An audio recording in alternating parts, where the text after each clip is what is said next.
Kabanata 2041. Itinuro ni Thomas ang lalaking iyon na nakasuot ng itim at sinabing, kung hindi ako nagkakamali, malamang na ang lalaking iyon ang Banshee. Yung lalaki. Nagulat si Phoebe. 3 buwan ng malayang gumagala ang salarin, ngunit sa pagdating ni na Thomas, Pisces, at Phoebe, nahuli nila siya ng ganoon lang. Kung ganoon, ang plano nilang magambag sa tribo ay parang wala na, di ba? Tingnan natin. Si Thomas, kasama si Phoebe na sumusunod sa likuran niya, ay lumabas.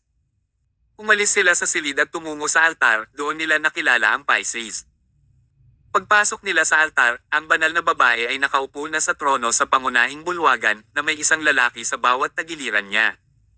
Nagkaroon ng matinding katahimikan sa bulwagan. Ang mga tao ay dahan-dahang nagtipon sa altar, ngunit karamihan sa kanila ay nakatayo sa may pasukan dahil hindi sila pinapayagang makapasok sa altar sa kanilang kalooban. Isang matipunong lalaki na nakasuot ng walang manggas na sando ang nagdala sa lalaking nakaitim sa bulwagan. Lumuhod. Itinulak ng matipunong lalaki ang lalaking nakaitim sa kanyang tuhod bago ito lumuhod din, nahuli na ang salarin na dumukot sa mga babae, ang iyong kabanalan. Pakiusap parusahan siya ng naaayon. Napatingin ang banal na babae sa matipunong lalaki, pagkatapos ay sa lalaking nakaitim. Hindi siya mukhang masaya. Sa kabaligtaran, mukha siyang bigo. Pagkaraan ng ilang sandali, sinabi ng banal na babae, Puget III. Ilang beses ko nang ipinaalala sa iyo na walang ebidensya na nagtuturo kay Rufus bilang salarin. Bakit ka may kinikiling din sa kanya? Hindi ka titigil sa paghabol sa kanya. Tila alam ng banal na babae ang nangyayari sa pagitan nila. Ang maskuladong lalaki ay kilala bilang Puget sa tribo. Siya ang may pananagutan sa pagkatay ng mga baboy sa tribo. Ang kanyang anak na babae ay nawala 1 buwan na ang nakalipas at iyon ang naging dahilan ng pagkabaliw ni Puget sa pagtatangkang hanapin ang kanyang anak na babae. Tungkol naman sa lalaking nakaitim, ang pangalan niya ay Rufus. Miyembro rin siya ng tribo, ngunit may criminal record. Humigit kumulang 3 taon na ang nakalilipas, gusto ni Rufus na haburin ang isang batang babae nang siya ay lasing isang gabi. Pagkatapos ay binugbog siya ng iba pang mga tribo at ipinakulong sa loob ng ilang buwan.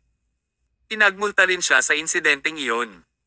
Bagamat napakatagal ng panahon mula nang mangyari iyon, ang reputasyon ni Rufus sa tribo ay nanatiling pareho pagkatapos ng lahat ng mga taon na ito. Nahuli siyang nangmomolestya o naninilip na nagresulta sa kanyang pagkukulong kada ilang araw. Bubugbugin siya ng mga katribo sa tuwing nahuhuli siya. Ngunit hindi ito mahalaga sa kanya dahil natutunan ni Rufus ang balat na bakal. Hinayaan niyang bugbugin siya ng mga ito hanggat gusto nila. Sa lahat ng ito, siya ay malabag pa rin gaya niya at hindi nagsisi. Sa buong tribo, malamang na si Rufus ang may kasalanan. Ganoon din ang naisip ng banal na babae. Matapos mawala ang unang babae, inakala ng lahat na si Rufus din ang may kasalanan. Nagtungo ito sa pag-utos kaagad ng banal na babae sa kanyang mga tauhan sa bahay ni Rufus at doon sila nagsagawa ng detalyadong paghahanap. Ngunit wala silang nakita. At saka, may nagtestigo talaga para kay Rufus mamaya. Aniya, lasing ito at mahimbing na natutulog sa bukid ng mapabalitang nawawala ang dalaga, kaya naman binigyan siya ng alibay. Iyon ang dahilan kung bakit hindi na pinaghinalaan si Rufus. Habang ang mga batang babae ay sunod-sunod na nawala, ang banal na babae ay may mga lalaking sinusubaybayan si Rufus sa lahat ng oras. Tiningnan nila ang lahat tungkol sa kanya, mga lugar na madalas niyang puntahan, kung sino ang kanyang kausap. Inimbestigahan silang lahat ng mabuti. Wala pa rin itong resulta. Nangangahulugan ito na si Rufus ay hindi nauugnay sa Banshee. Si Puget, dahil sa hindi mahanap ang kanyang anak na babae, bilang karagdagan sa hindi pagkagusto kay Rufus sa simula, ay patuloy na nanggugulo sa kanya. Sinubukan ng Puget na pilitin si Rufus na umamin sa pamamagitan ng pagpapahirap ng wala saan, ngunit kahit na iyon, walang mahanap. Wala sa kanila ang nakakaalam kung bakit nagpasya ang Puget na pigilan at kaladkarin si Rufus sa altar. Pinagsama-sama pa niya ang lahat. Kabanata 2042. Handang harapin ng Puget ang akusasyon ng banal na babae. Ikinuyom niya ang kanyang kamao at matuwid na sinabi, Kabanal Banalan, naniniwala ako na ang bawat isa sa atin na kabilang sa tribo ay dalisay at mabait. Itong bastos lang ang pusong masama. Bukod sa kanya, ang banal na babae ay nadama na walang magawa. She frowned and said, kahit na tama ka, it has to be based on evidence instead of blind guessing. Puget, You said that Rufus is the culprit, right? What evidence do you have? Natahimik si Puget nang itanong sa kanya ng banal na babae ang parehong tanong noong nakaraan. Ngunit sino ang nakakaalam na ang Puget ay talagang may sagot sa tanong na iyon ngayon? I do. Kinuha ni Puget ang isang hair clip na halatang pag-aari ng isang babae. Hinawakan niya ito sa kanyang mga kamay at sinabing, ito ang ebidensya. Tinitigan ng banal na babae ang clip ng buhok, hindi maintindihan kung ano ang nangyayari. Paano iyon maituturing na ebidensya? Sumagot si Puget, sinimulan kong sundan si Rufus kaninang umaga at nakita kong nakatitig siya sa hair clip na ito sa kanyang bahay. Paano ang isang matandang bachelor na tulad niya ay nagmamayari ng hair clip kung wala man lang siyang asawa o anak na babae? Ito ay isang hair clip na ninakaw niya sa isa sa mga babaeng inagaw niya. Mangyaring husgahan at parusahan ang kriminal na ito ng naaayon, kabanalan. Ang hair clip ay mapipilitang ituring bilang isang piraso ng ebidensya kung titingnan ito mula sa isang baluktot na anggulo. Tumingin ang banal na babae kay Rufus at nagtanong, magtapat ka sa amin Rufus. Saan mo nakuha ang hair clip? Napakamot ng ulo si Rufus at sumagot, marami akong nainom kagabi at na-bad trip ako habang pauwi. Napansin kong may matulis na bagay na tumaga sa akin nang madapa ako. Na-curious ako kung ano ang pumutol sa akin, hinanap ko at nakita ko ang clip ng buhok kaya pinulot ko ito at umuwi. Nang tingnan ko ang clip ng buhok pagkagising ko kaninang umaga, sumugod si Puget sa aking bahay at binugbog ako, pagkatapos ay iginapos ako. Inosente ako, kabanalan. Habang nagsasalita siya, ibinulong ni Rufus ang kanyang manggas, ipinakita kung saan siya naputol. Ito ay talagang isang sariwang sugat. Sa katunayan, ang isang solong hair clip lang ay hindi kumakatawan sa anumang bagay. Not to mention, mukhang maayos din ang paliwanag ni Rufus. Sa pananaw ng banal na babae, hindi maaaring gamitin ang hair clip bilang ebidensya laban kay Rufus. Sa pagtatapos ng araw, sinabi ng banal na babae kay Puget, hindi maaaring gamitin ang isang clip ng buhok bilang ebidensya laban kay Rufus. Hayaan mo siya. Galit na galit si Puget sa sinabi ng banal na babae. He shouted at the top of his lungs, Your Holiness. Babae ka rin. Bakit mo ipinagtatanggol ang demonyong dumukot sa mga babae? Hindi ba masakit sa konsensya mo? Hindi niya ginagalang ang banal na babae. May biglang samaway, anong ugali mo, Puget? How dare you talk to your holiness like that? Presumptuous. Bago natapos ng lalaki ang kanyang pangungusap, tumayo ang isa pang lalaki at hinamplas si Puget. Napasubsob siya sa sahig, nagngangalit ang mga ngipin at nakakuyom ang kamao. Hindi siya kumbinsido sa hatol ng banal na babae. Itinaway ng banal na babae ang kanyang kamay, senyales na huminto na sila. Pagkatapos ay sinabi niya, naiintindihan ko na nababahala ka sa nawawala mong anak, si Puget. Ganoon din ang nararamdaman ko. Gusto ko ring mahanap ang salarin ngayon at paghiwalayin siya. Ngunit ang problema ngayon, gaano man tayo kabalisa, hindi natin masisisi ang ilang namamasid o magbulala sa kanila. Patuloy mong iginiit na si Rufus ang salarin ng walang konkretong ebidensya. Minsan ba sumagi sa isip mo na magkakamali tayo sa kanya kung hindi siya ang may kasalanan? Hindi lang yan. Ang tunay na may kasalanan ay nasa labas pa rin, walang parusa at hindi napigilan. Iyan ba ang gusto mong makita? Hindi maitatanggi na ang banal na babae ay naging napakatyaga sa Puget. Lahat ng sinabi niya ay puno ng pag-aalala at katwiran. Kawalan mo si Rufus, Puget, Rufus, at ang iba pang tribo. Mangyaring bumalik sa ngayon. Pagkatapos, may kumalas kay Rufus at ang lahat ay nagkalat pabalik sa kanilang mga tahanan. Inakala nila na ngayon ang araw ng pagtutuos para kay Rufus, ngunit sa pagtatapos ng araw, ang lahat ay walang kabuluhan. Ito ay maliwanag na ang mga tribesmen ay hindi nasisiyahan sa kung paano ito natapos.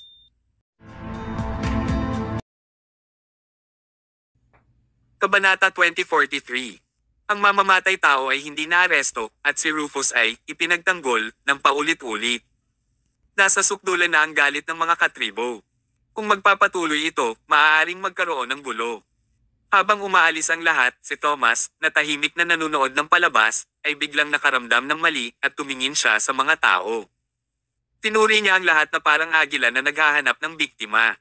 Ano ang hinahanap mo? Tanong ni Phoebe. Hindi siya sinagot ni Thomas. Sa halip, nagpatuloy siya sa paglilibot. Gustong ulitin ni Phoebe ang tanong niya pero pinigilan siya ng Pisces.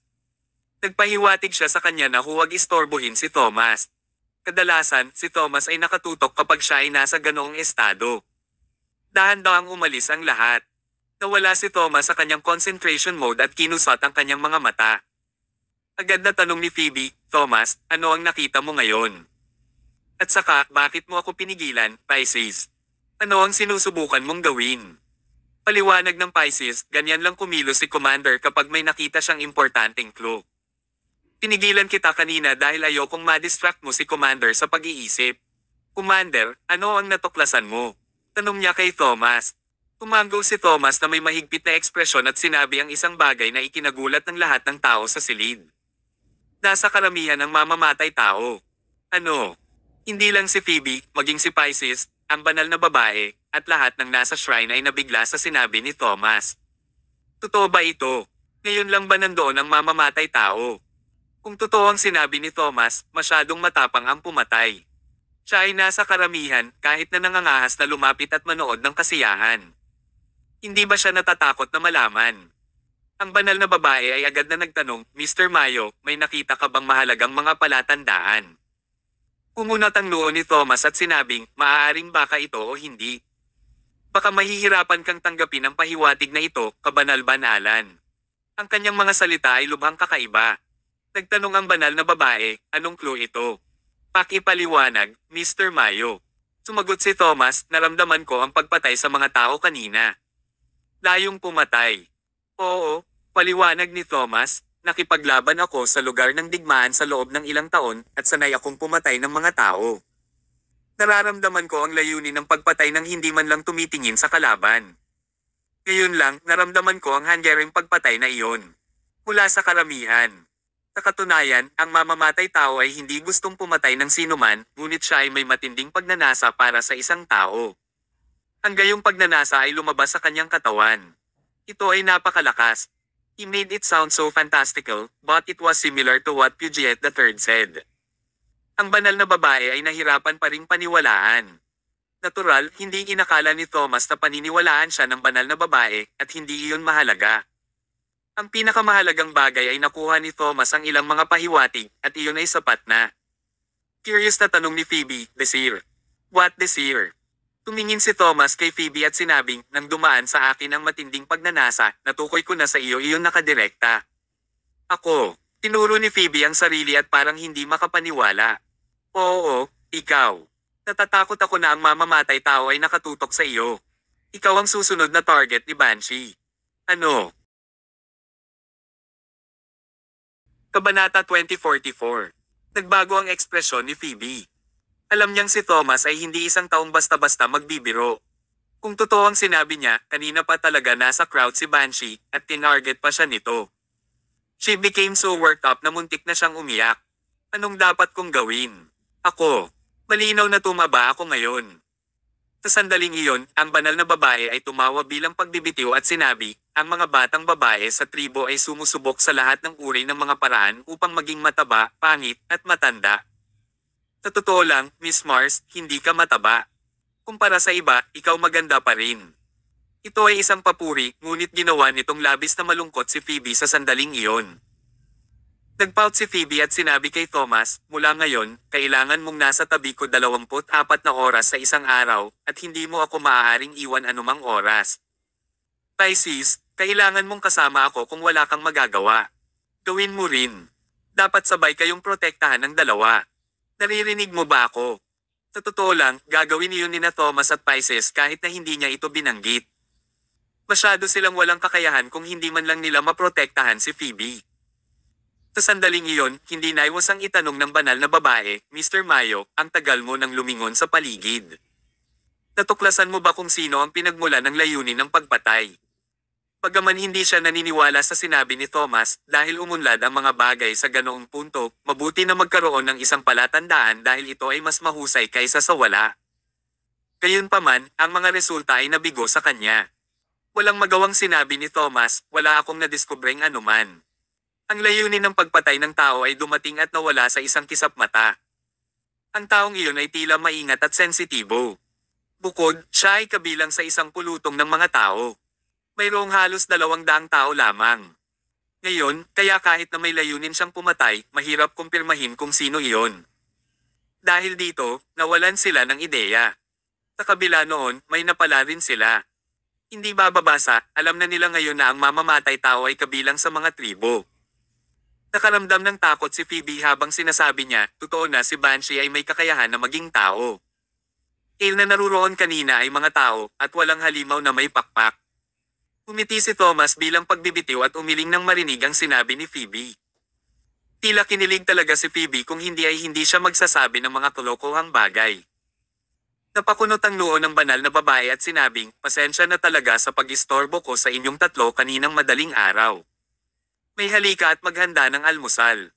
Kasunod yun, umupo si Thomas at ang barkada at ninamnam ang masasarap na almusal na inihanda ng banal na babae para sa kanila. Pagkatapos nilang mag-almusal, nagpatuloy sila sa pag-uusap kung paano mahuhuli ang mamamatay tao.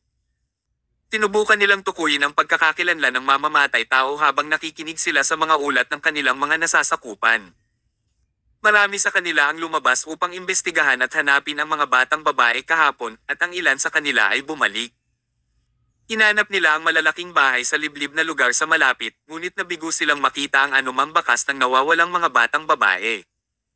Bukod dito, hindi pa nila narinig ang biglaang pagtaas ng konsumo ng pagkain sa alinmang kabahayan.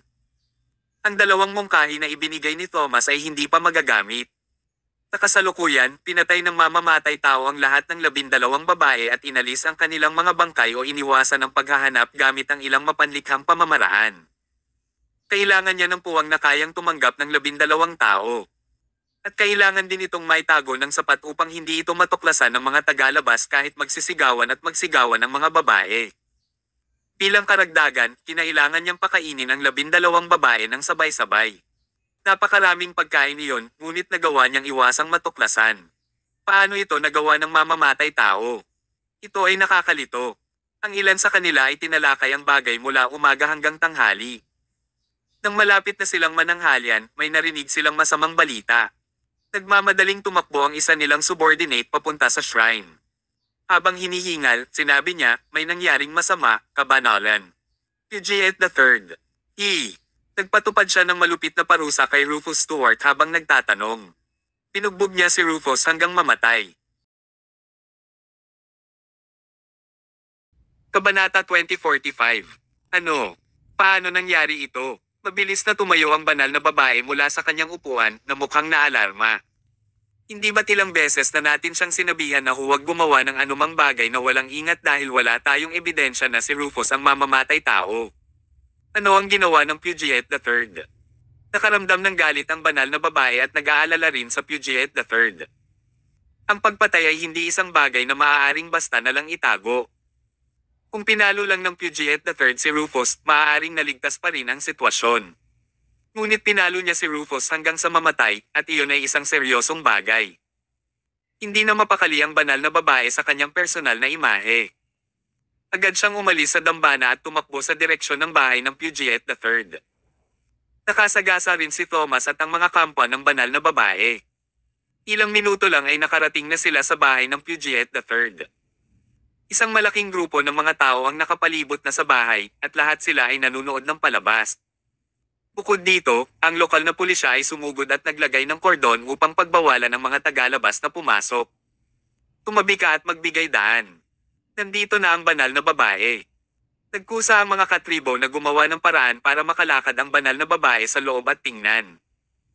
Hindi rin siya pinigilan ng mga pulis dahil alam nila kung sino ang banal na babae sa mga katribo. Ngunit, tanging ang banal na babae lamang ang maaaring pumasok. Hindi nagtagal, ang banal na babae ay dumating sa bakuran at nakita niya si Puget III na nakaupo sa lupa na may blankong tingin. Puget III, anong problema mo? Malakas na tanong sa kanya ng banal na babae. Dahan-dahang itinaas ng Puget III ang kanyang ulo at puno ng luha ang kanyang mga mata. Nagpapanik siya kaya hindi niya alam ang gagawin. Nalungkot siya habang sinasabi, kabanal-banalan, hindi ko sinasadya. Hindi ko naman talaga sinasadya. Anong nangyari? Sabihin mo. Ako, napalunok si Puget III. Akala ko si Rufus Stewart ang mamamatay tao na nanghuhuli sa mga babae. Bukod sa kanya, wala nang iba. Kaya pagka-uwi ko, mas nagalit ako habang iniisip iyon. Hindi ko maiwasang puntahan siya muli. Tinali ko siya at dinala sa bakuran ko. Pagkatapos, nagpatupad ako ng matitinding parusa sa kanya para tanungin siya gaya ng karaniwan kong ginagawa. Pero sa pagkakataong ito, hindi ko alam kung bakit, pero tumigil siya sa paggalaw pagkatapos ko lang siyang suntukin, a few times. Akala ko nung una ay nagpepeke lang siya ng kamatayan kaya naman pinalo ko ulit siya saglit. Sinong mag-aakala na? Namatay na talaga siya. Itinaas ng banal na babae ang kanyang ulo at huminga ng mahabang buntong hininga. Ang Puget III ay talagang nalilito, maikli, at wala pa sa gulang. Sa sandaling iyon, lumabas ng bahay ang ilang forensic na doktor. Napagmasdan na nila ang bangkay ni Rufus. Agad na lumapit sa kanila ang banal na babae at nagtanong, maaari ko bang malaman kung ano ang kalagayan ni Rufus? Pulong ng isang forensic doctor na medyo pamilyar sa banal na babae, nasugatan ng husto ang ulo niya. Patay na siya. Nang sabihin niya iyon, ang Puget III ay naging ganap na tulala. Maging ang forensic na doktor ay idineklara na si Rufus na patay na, kaya't siya ay talagang patay na. Patuloy ang pagtapak ng paa ng banal na babae. Tumalikod siya at naglakad patungo sa Puget III bago niya itinaas ang kanyang kamay at sinampal siya nang wala sa oras. Sampal. Ilang beses ko bang sinabi sa iyo na huwag kang gagawa ng kahit ano bago pa tayo magkaroon ng ebidensya? Tumanggi kang makinig sa akin. Ngayon natalo mo na si Rufus. Masaya ka ba? Gusto mo pa bang iligtas ang anak mo? Napaupo si Puget III sa lupa ng mahina at humagulgol. Nawalan na siya ng pag-asa. Ano pa nga ba ang masasabi niya simula nang mangyari ito? Ang kanyang anak na babae ay nawala at siya ay hindi sinasadyang nakapatay ng isang tao. Ang kanyang pamilya ay ganap na bumagsak. Bago siya dinala ng mga pulis, nakiusap si Puget III sa huling pagkakataon, kabanal-banalan, nakagawa ako ng malaking pagkakamali, kaya hindi ako maliligtas. Ngunit umaasa pa rin ako na mailigtas ang aking anak na babae. Iyong banal, mangyaring iligtas ang aking anak. Mangyaring iligtas siya. Mabigat na bamantong hininga ang banal na babae at sinabi, kahit hindi ka magmakaawa sa akin, gagawin ko pa rin ang lahat ng aking makakaya. Bumaba ako mula sa posisyon ng banal na babae at ibibigay ito sa iba. Kabanata 2046. Seryosong pahayag niya. Kung tutuusin, ang banal na babae ay katumbas ng isang diyosa sa tribo. Siya ay may pinakamataas na posisyon. Kadalasan, kapag ang isang tao ay naging isang banal na babae, hahawak siya sa posisyong iyon hanggang sa kanyang kamatayan. Ang isang bagong banal na babae ay pipiliin lamang kapag ang dating banal na babae ay pumasok sa kanyang 80 o namatay. Walang bababa sa posisyon noong bata pa sila. Ito ay isang bagay na hindi pa nangyari noon sa kasaysayan ng Divine Water Tribe. Walang ibang idinagdag si Puget III nang marinig niyang sinabi iyon ng banal na babae. Ibinaba niya ang kanyang ulo at dinala siya ng mga pulis. Nang makita ng lahat na dinadala ang Puget III, nagkaroon sila ng masalimuot na damdamin, lalo na si Phoebe. Naging emosyonal na siya at mas malungkot ang pakiramdam niya ngayon. Nakarating dito ang isang mabuting pamilya. Kasalanan ng mamamatay tao, malungkot niyang sabi. Kung si Rufus ang totoong mamamatay tao, magiging makabuluhan ng kaunti ang mga kilos ni Puget III. Ngunit kung hindi iyon ang katotohanan, namatay sana si Rufus bilang isang inosenteng tao, at ang tunay na mamamatay tao ay makakatakas dito. Mag-aambag pa nga ang Puget III dito. Iyon ay ganap na hindi katumbas ng halaga. Pumalik na tayo. Inakay sila ni Thomas pabalik. Wala na silang ibang makita. Naglakad ang grupo sa Cobblestone Road, at sa kanilang daan, bigla silang nakaamoy ng mabahong amoy. Ano ta? Anong amoy yan? Grabe, pinisil ng Pisces ang kanyang ilong at tumingin sa malayo. May isang sakahan ng gansa at ang masamang amoy ay nagmumula sa dumi ng gansa. Ito ay bulok kaya naamoy nila ito mula sa malayo. Pilasan na natin at umalis na tayo sa lugar na ito. Gusto ng Pisces na makaalis kaagad doon. Hindi niya kayang tiisin ang napakasamang amoy. Gayunpaman, hindi umalis si Thomas. Sa halip, puminto siya sa paglalakad, tumingin sa direksyon ng gansa at pinaikit ang kanyang mga mata. Parang may iniisip siya. Commander, ano ang iniisip mo sa oras na ito? Tanong ni Pisces. Wala lang. Parang may bumabagabag sa akin pero hindi ko talaga mailagay kahit anong mangyari. Si Thomas ay patuloy na nag-iisip kung sino ang mamamatay tao at ang sagot ay tila nasa isip niya. Ito ay magpapahintulot sa kanya na mahuli ang mamamatay tao, ngunit hindi pa rin niya ito maunawaan, at hindi niya alam kung bakit. Tingnan natin ang lugar na iyon. Sandaling natigilan si Pisces. No way. Naaamoy natin ang masamang amoy mula sa malayo, ngunit pupunta tayo doon ngayon. Natatakot ako na mauusok tayo sa kamatayan kapag lumapit tayo dito. Ang Pisces at Phoebe ay nagpahayag ng mga masakit na ekspresyon. Gayunpaman, hindi sila pinansin ni Thomas. Agad siyang naglakad sa direksyon ng gansa, at ang Pisces ay nakasunod lamang sa kanya nang walang magawa. Samantala, hindi nang ahas si Phoebe na makipaghiwalay kay Thomas, kaya agad din itong sumama sa kanya. Alam ng mga taong nakapunta sa bukid ng gansa na ang lugar ay napakabaho sa buong taon. Gaano man ito pinamahalaan, mabango pa rin ito na walang sino man ang makatiis. Sa makatuwid, ang isang lugar na tulad nito ay karaniwang umiiral sa mga kanayunan na lugar lamang. Kung ito ay itinayo malapit sa lungsod, hindi kakayanin ng mga residente ang amoy. Kung mas malakas ang hangin, hindi maglalakas loob ang mga residente na buksan ang kanilang mga bintana dahil maaaring masuffocate sila ng mabahong amoy hanggang sa mamatay. Gayunpaman, kung sila ay nalantad sa masamang amoy ng mahabang panahon, sila ay magkakaroon ng paglaban, at dahan-dahan nilang malalampasan ito. Mabilis na lumapit ang grupo ni Thomas sa bukid ng gansa. Nakita nila ang maraming breeder sa bukid, at marami pang ang mga bata ang naruroon. Lahat sila ay mga anak ng mga tribo.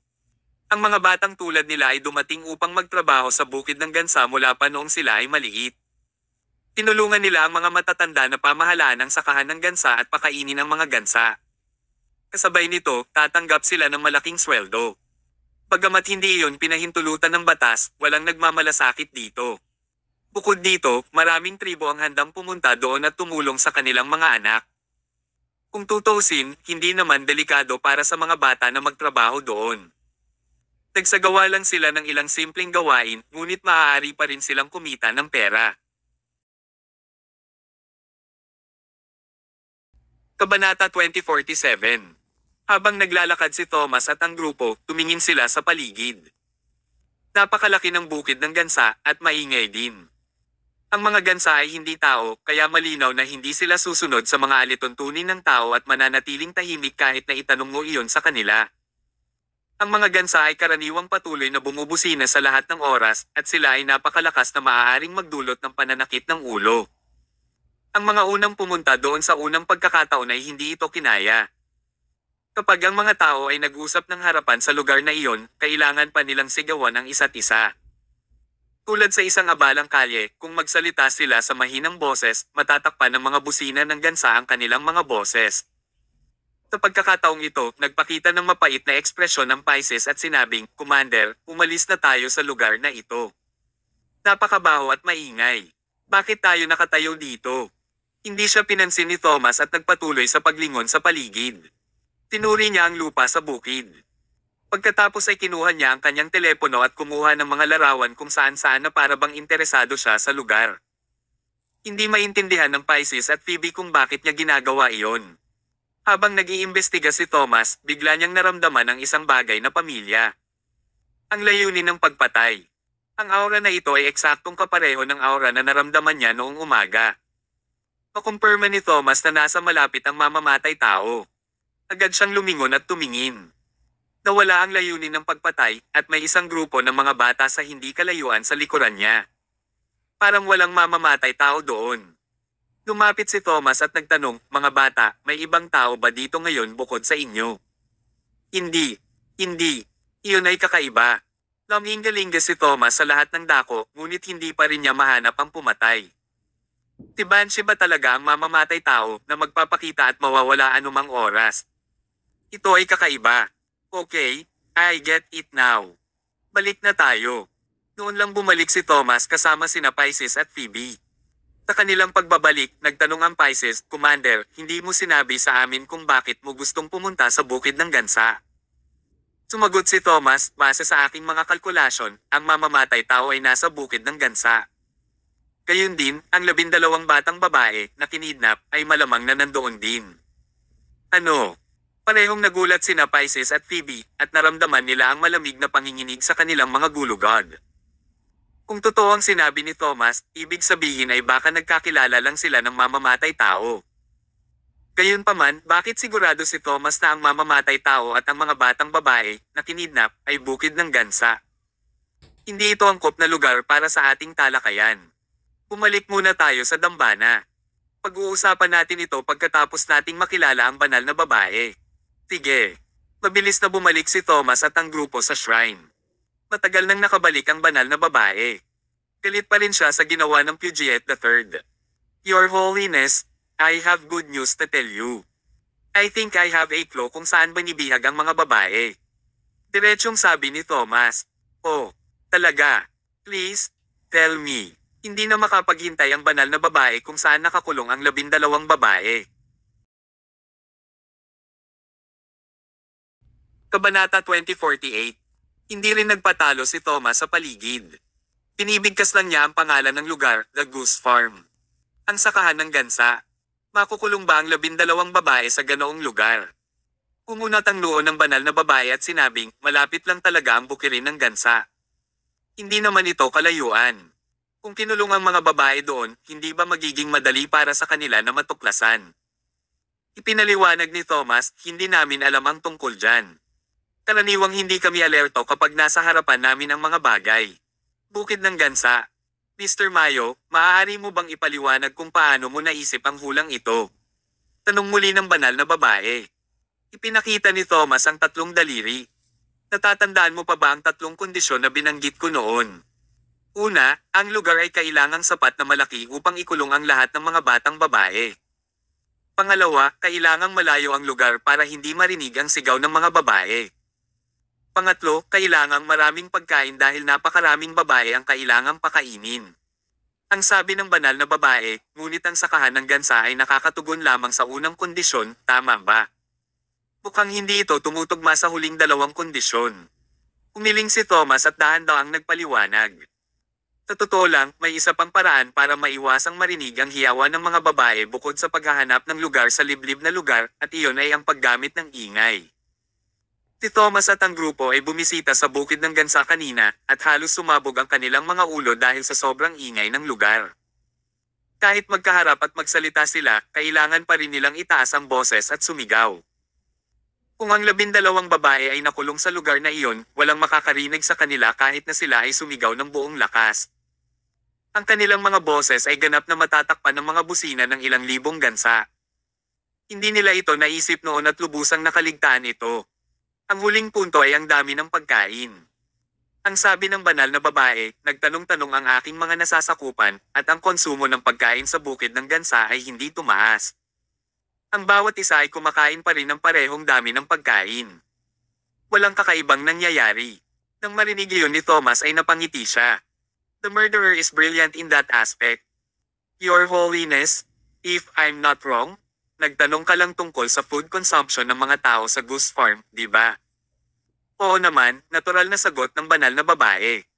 Gayunpaman, sa sandaling sinabi niya, syempre, napagtanto niya na may mali. Teka lang, ibig mong sabihin.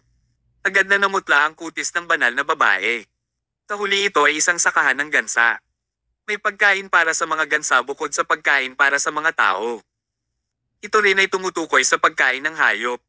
Natural, maraming uri ng pagkain ng hayop doon. Bukod sa mga hayop na hindi makakain ng mga tao, mayroon talagang ilang mga uri na ligtas para sa pagkain ng tao. Halimbawa, mais. Mayroong libu-libong gansa sa bukid at maraming pagkain ng hayop ang kinakain araw-araw. Hindi malalaman ng mga tao kung ang isang bahagi ng feed ng hayop ay kinuha upang pakainin ng mga batang babae. Madali lang ay pakainin iyon sa mga babae sa pagtatapos ng araw. Nang marinig ng banal na babae ang lahat, siya ay nagalit at nagalit. Sinabi niya, nangangahulugan iyon na banibihag ng mamamatay tao ang lahat ng batang babae sa bukid ng gansa at pinapakain sila ng mga hayop na pagkain ng gansa araw-araw. Iniisip pa lang niya iyon ay naiinis na siya. Ang banal na babae ay tumayo at galit na sinabi, hihilingin ko sa aking mga tao na tingnan ang bukid ng gansa at hanapin ang lugar na iyon. Kailangan nating iligtas ang lahat ng mga batang babae. Nang makita ni Thomas kung paano kumikilos ang banal na babae, mariin siyang tumugon ng, hindi. Kabanata 2049. Napatingin ang lahat kay Thomas. Bakit hindi sila makakilos ngayon? Hindi pa ba nila alam kung saan nakakulong ang mga babae? Ano pa ang kailangan nilang hintayin? Paliwanag ni Thomas, actually, ngayon ko lang naramdaman ulit yung killing intent sa Goose Farm, and it is exactly the same as the one I previous felt. I can say that the murderer's by our side and he's watching us. Kung gumawa tayo ng anumang aksyon, maaakit nito ang atensyon ng mamamatay tao at alertuhan siya. If we trigger or alert the murderer, we will not be able to rescue the girls. We'll also make him desperate. He might do something extreme like kill all the girls. Umupo muli ang banal na babae. Medyo may sense ang sinabi ni Thomas. Hindi nila madaling matrigger ang kriminal na ganyan ang pagtrato sa mga babae. Kailangan nilang gumawa ng plano bago sila kumilos. Tinabi ni Thomas, ang pinakamahusay na paraan ay kilalanin ang mamamatay tao at arestuhin siya bago natin iligtas ang mga batang babae. Kung hindi natin matukoy ang mamamatay tao, dapat nating tukuyin ang eksaktong lugar ng mga bihag na babae bago natin ilunsad ang ating pag-atake. Ngunit mayroon lamang tayong isang pagkakataon para sa pag-atake. Kapag kumilos tayo, kailangan nating matagumpay na iligtas ang mga batang babae o baka mauwi tayo sa 12 malamig na bangkay. Ang mga salita ni Thomas ay nagparamdam sa iba ng lamig sa kanilang mga gulugod. Mabilis na paalala ng Pisces, huwag na tayong maghintay pa, Your Holiness. Please find a way to get a map of Goose Farm. You need to quietly get it in secret. You can't let others know about this. Tumango ang banal na babae at agad na pinakuha ang kanyang mga nasasakupan ng mapa ng bukirin ng gansa. Ang ilan sa kanila ay nasa dambana habang sila ay nagsusuri at nag-aaral kung saan ang mga angkop na lugar upang ikulong ang mga babae. Pagkatapos, gumawa sila ng marka sa bawat lokasyon. Mabuti naman pagdating sa mga lugar na maaaring markahan sa mapa. Ang kanilang ikinabahala ay ang mga lugar na hindi makikita sa mapa. Halimbawa, ang mamamatay tao ay maaaring lihim na nagtayo ng isang cellar sa bukid ng gansa. Kaya paano nila matukoy ito? Kapag nabigo ang kanilang pag-atake, tiyak na pupunta ang mamamatay tao sa cellar at papatayin ang lahat ng mga batang babae. Kapag nangyari iyon, magiging seryoso ang mga bagay-bagay. Sa makatuwid, ang kanilang pinakamahusay na diskarte ay upang mahanap muna ang mamamatay tao. Habang pinag-uusapan nila ito, kumatok sa kanilang pintuan ang isa nilang subordinate at tila nagmamadali. Parang may seryosong nangyari na naman. Mabilis na iniligpit ng banal na babae ang mapa. Pagkatapos, lumapit si Pisces at binuksan ang pinto. Nag-aalalang tumakbo sa loob ang nasasakupan. Nagtanong ang banal na babae, bakit ka ba kinakabahan? May nangyari na naman ba? Panayang tango ng subordinate. Oo. Isa pang babae ang nawawala. Ano? Sa sandaling iyon, ang banal na babae ay nakaramdam din ng pagkabalisa. Napakawalang alam ng mamamatay tao. Sa ilalim ng mahigpit na seguridad, nagawa pa rin ng mamamatay tao na kidnapin ang isang batang babae. Matapang siya. Dahil ang mamamatay tao ay gumawa ng isa pang pagkidnap, nangangahulugan din ito na si Rufus, na pinatay ni Puget III, ay hindi nagkasala. Patay na si Rufus, ngunit isa pang batang babae ang nawawala. Iyon ay nagpapahiwatig na si Rufus ay isang poy lamang, inosenteng tao na namatay ng malungkot.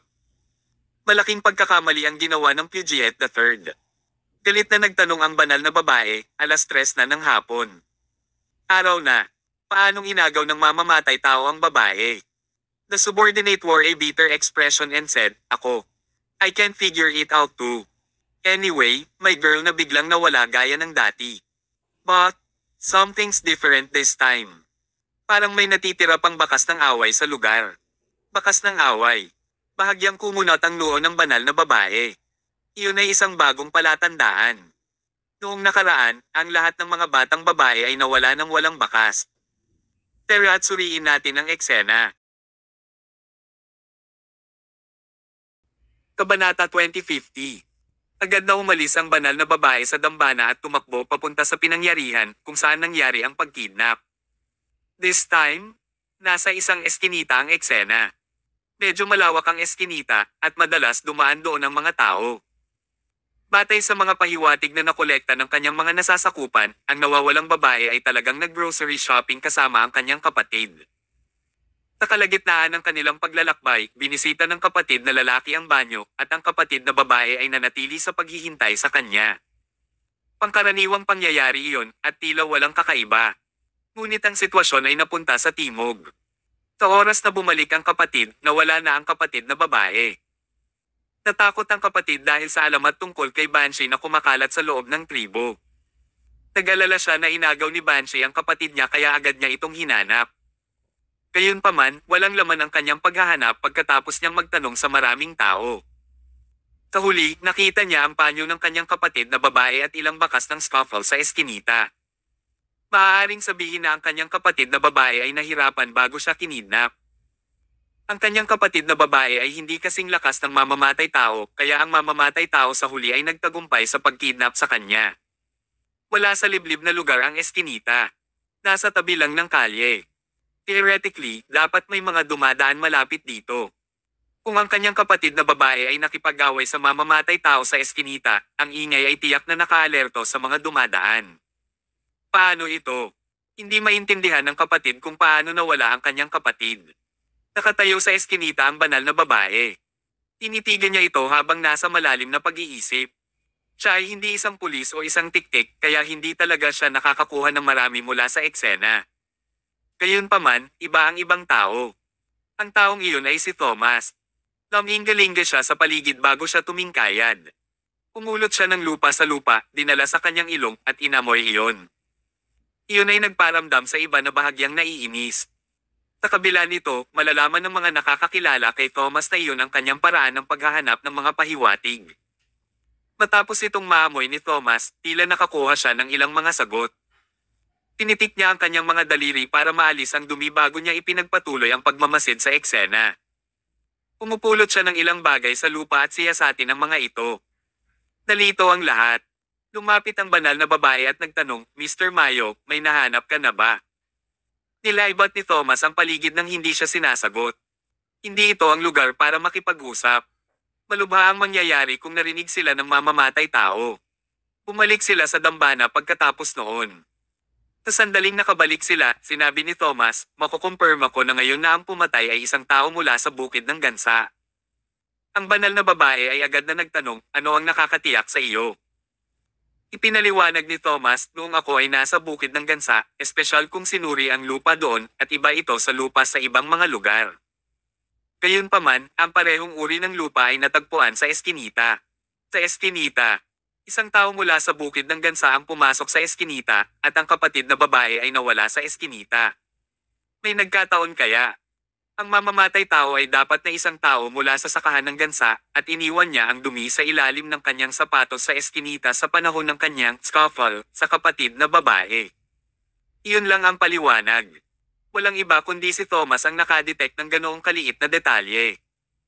Then, he added, on top of that, I also realized something very important. Ano? Nagagawang kidnapin ng mamamatay tao ang biktima dahil malamang na gumamit siya ng espesyal na chemical reagent. Lahat ng tao sa dambana ay natigilan dahil dito.